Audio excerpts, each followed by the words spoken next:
Komiði sæl og blessuð og til hamingju með daginn. Samskiptamiðstöð bara orðin 30 ára gömul. Í erindi mínu í dag ætla ég að fara yfir þróun táknmálskennslu og einnig ætla ég að fjalla ýmis verkefni sem við vinnum að tengt táknmálinu. Markhópar okkar í táknmálskennslunni eru mjög margir og ólíkir og hafa mismundi þarfir. Til dæmis erum við með námskeið fyrir foreldra, almenning, daufblinda, auk fjölda annara hópa.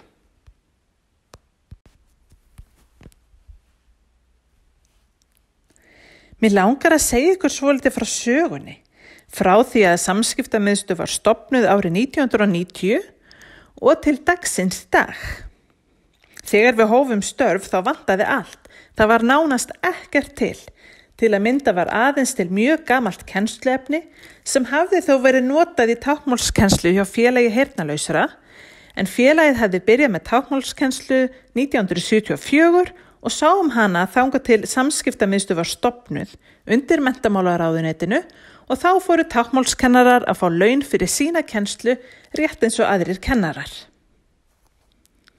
Við notuðum í upphafi gamalt danskt kennsluefni, þar sem táknum var lýst með texta, en í þessu efni var engin málfræðikennsla eða annað sem hluti af táknmálinu, heldur var bara þar kennd stök tákn. Valgerður Stefánsdóttir fór til Bandaríkjanna, skoðaði þar og keypti miklu betra kennsluefni sem var það nýjast af nálinni á þeim tíma. En það efni innihélt aðferðir til þess að kenna ekta táknmál.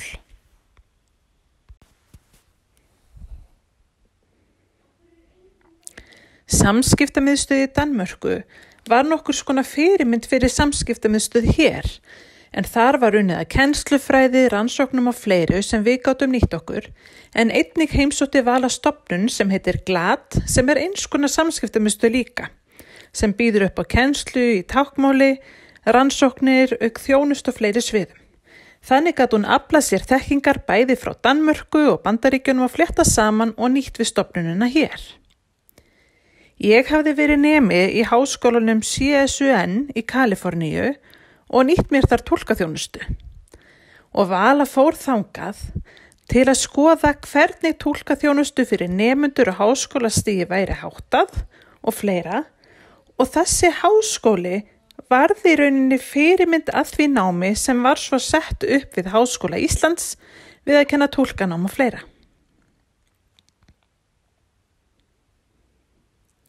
Kennslubækurnar sem Vala keypti í Bandaríkjunum hétu Signing Naturally og þeim fylgdi nemendahefti og í þeim bókum var kennt ekta táknmál.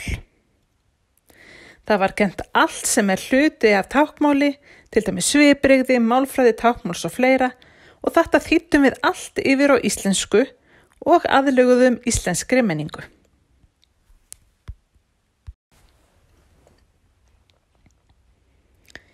Í þessu nýja kennsluefni var farið yfir ýmis málfræðiatriði táknmála og fleira sem við vissum í rauninni ekki hvort væru öll í íslenska táknmálinu.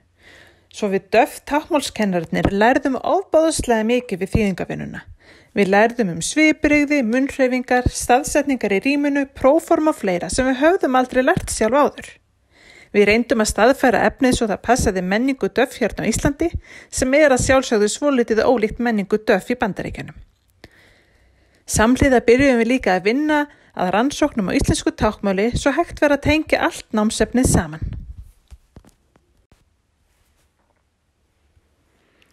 Á þessum tíma, þegar táknmálskennslan var komin á skrið, fóru döff í meira mæli að afla sér menntunar svo túlka þurfti allskyns framhaldsnám, nám í iðnskólunum og framhaldsskólum og fór krafan menntaði táknmálstúlka að aukast meðal táknmálstalandi fólks. Samskiptamiðstöð átti í samstarfi við Háskóla Íslands og fékkst fjármagn frá menntamálaráðuneytinu til þess að koma af stað táknmálsfræði og túlkanámi við háskólann. Fyrstu 2 hóparnir byrjuðu í náminu 1994 og 95, en eftir að þeir luku námi var engin kennsla á námsleiðinni fyrir en háskólinn réði loksins til sín lektor í táknmálsfræðum árið 2002 og það var hún Rannveig Sverrisdóttir. Og hún enn að störfum við kennslu við háskólann.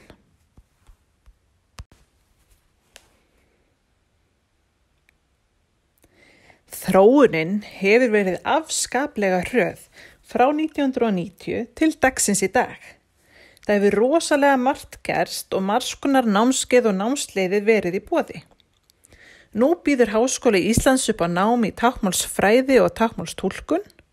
Við á Samskiptamiðstöð höldum fjölskyldunámskeið þar sem við kennum mánaðarlega og fjölskyldur hittast hér til að læra táknmál. Við erum einnig með fjarkennslu sem hefur aukið skríðarlega undanfarið vegna COVID. Við erum að kenna virkadaga og kvöldin, bæði á höfuðborgarsvæðinu og út á landi. Nýtt verkefni sem nefnist Sky High byrjaði hjá okkur fyrir nokkru síðan en þar veitum við ráðgjöf og þjónustu til foreldra sem eignast heyrnarlaus börn. Fleiri námskeið erum við nú með, svo sem námskeið fyrir vinnustaði þar sem DÖF að vinna og þá verið að kenna samstarfsfólkinu að eiga í samskiptum við heyrnarlausa samstarfsfélaga sína. Við höfum verið með námskeið þar sem DÖF Plus hafa verið að vinna. Við erum með sérnámskeið fyrir starfsfólk sem vinnur hjá alls konar fyrirtækjum eða stofnunum. Og einnig bjóðum við upp á einstaklingskennslu og til dæmis erum við að kenna daufblindum einstaklingum. Og við erum með alls konar námskeið, til dæmis táknmálskennslu fyrir DÖF í framhaldsnámi og kennslu fyrir DÖF í sérdeildum. Líka bjóðum við upp á fjarkennslu fyrir börn með skerta heyrn eða förum í skólana til þeirra og kennum þeim þar.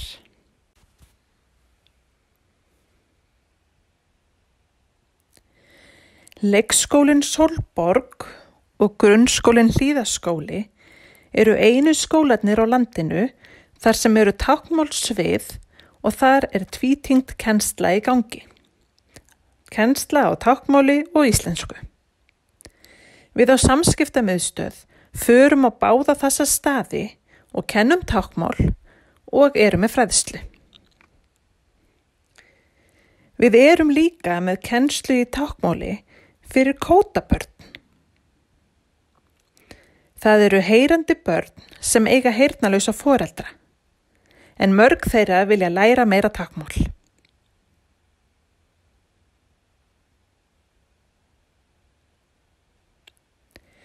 Það hefur aukist mikið undanfarið, já bara undanfarna mánuði, að grunnskólar bjóði upp á táknmál sem valfag í skólanum.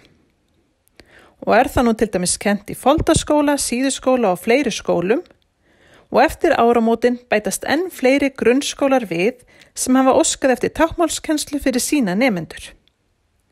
Við á Samskiptamiðstöð kennum líka táknmál í framhaldsskólum eins og í Kvennaskólanum, MH og fleiri skólum, auk þess að bjóða upp á almenn námskeið sem eru ýmist kennt hérna á Samskiptamiðstöð eða í fjarkennslu. Við höfum undanfarið verið með námskeið í boði í hádeginu.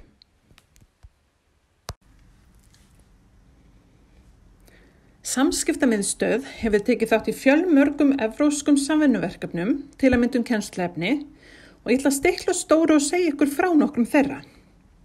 Fyrst að nefna verkefnið BB-Kit, verkefni þar sem unnið var að námsefnisgerð og kennsluefni fyrir fullorðna á táknmáli.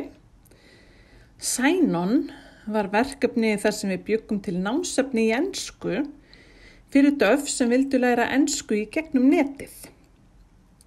Sæner Studio verkefni þar sem unnið var að upptöku formi, þar sem táknmálstalandi geta tekið táknmál upp, klippt og unnið að til dæmis mastersritgerð eða öðru efni.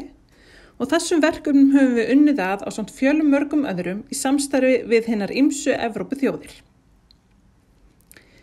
Við erum núna að taka þátt í ýmsum samvinnuverkefnum sem eru áframhaldandi næstu árin. Sæntíts 2 erum við að vinna í, Fyrsta hluta verkefnisins lokið en nú annar hluti kominn af stað og markmiðið með verkefninu að safna saman allstaðar að úr Evrópu ýmiss konar kennsluaðferðum og kennsluefni og setja á netið til að kennarar hafi aðgang að þessu námsefni og geti nýtt það í kennslu. Svo eru fjölskyldunámskeiðin okkar í gangi en Samskiptamiðstöð hefur keypt kennsluefni sem nýtast á þeim. Efnið keypt frá Hollandi og núna í vinnslu og munum við halda áfram að vinna það á næstu árum. Við erum í samstarfi við Pólland þar sem verið að vinna SEF-stöðlum í evrópska tungumálarammanum og þetta samvinnuverkefni mun líka halda áfram næstu árin.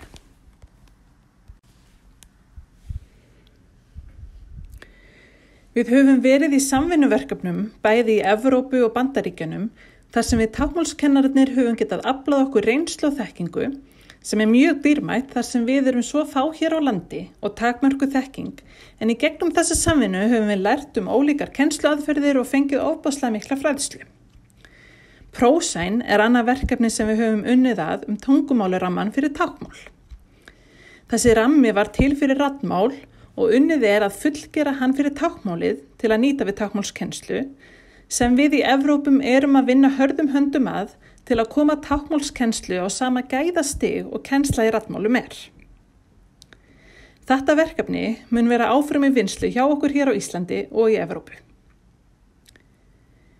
Táknmálskennarafélag Evrópu, ENSLT, eða European Network of Sign Language Teachers,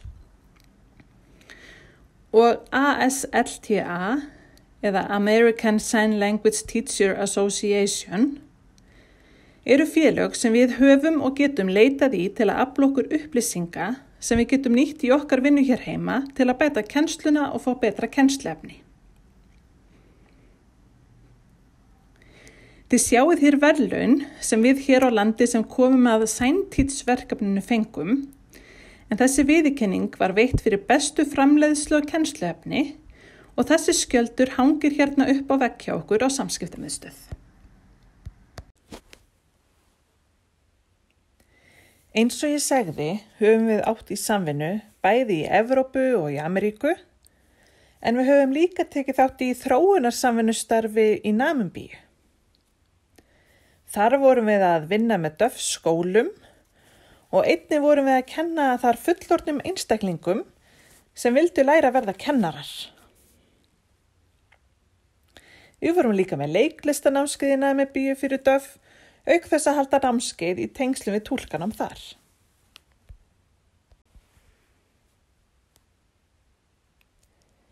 Samevrópski tungumálaramminn fyrir táknmál kom til út af því að í Evrópu var táknmálskennsla mjög ólík á milli staða og vegna þessa voru þeir sem vinna táknmálskennslu í Evrópu beðnir að nýta sömu staðala, þannig samevrópska tungumálaramma SEF, til þess að kennsla í táknmáli verði jafn stöðluð og önnur tungumálakennsla og nú unnið að því.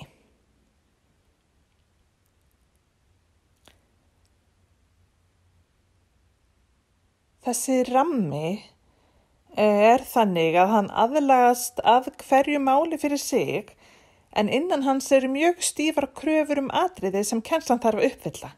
Við þurfum að bæta við meiri málfræði, betri kennsluaðferðum og rannsóknum á táknmálinu og fleiru sem allt þarf að passa inn í þennan ramma og einnig þurfum við að hafa aðgengilegan viðeigandi táknaforða og þurfum við að setja heilmikið efnin á sannvíki þannig að þeir sem að læra táknmál hafi aðgang að þeim táknaforða á netinu.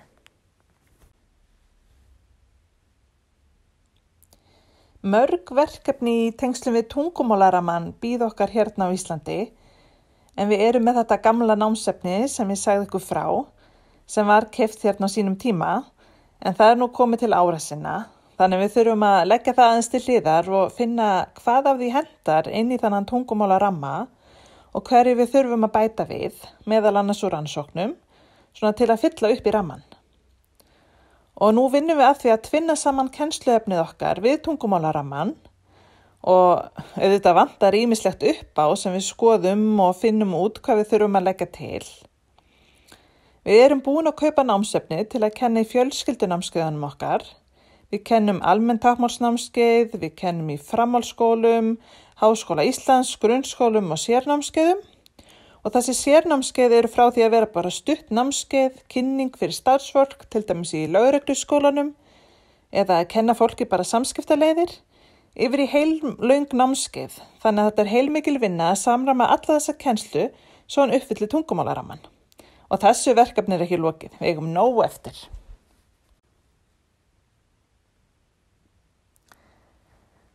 Við táknmálskennararnir erum rosalega gott teymi og verkefnin okkar bjóða upp á margar áskoranir. Við erum að kenna börnum, DÖF+, daufblindum, heyrandi fólki. Við kennum í háskólunum í táknmálsfræði og táknmálstúlkun. Þannig að þetta er rosalega vítt svið sem við vinnum á, en við erum þéttur hópur og vinnum mjög vel saman. Það fjölgar sífellt þeim sem kunna táknmál í samfélaginu og ég get ekki lengur talið hverju það eru sem kunna táknmál, enda skipta þau þúsundum. Það er fólk sem vinnur í viðskiptum, í bankanum, á veitingastöðum og í búðum. Út allt er fólk sem kann táknmál. Þegar Samskiptamiðstöð var stofnuð 1990, þá vissi ég hvaða fólk kunni táknmál. En nú í dag, þá hef ég ekki hugmynd. Og táknmálskunnáttan liggur út allt samfélagið.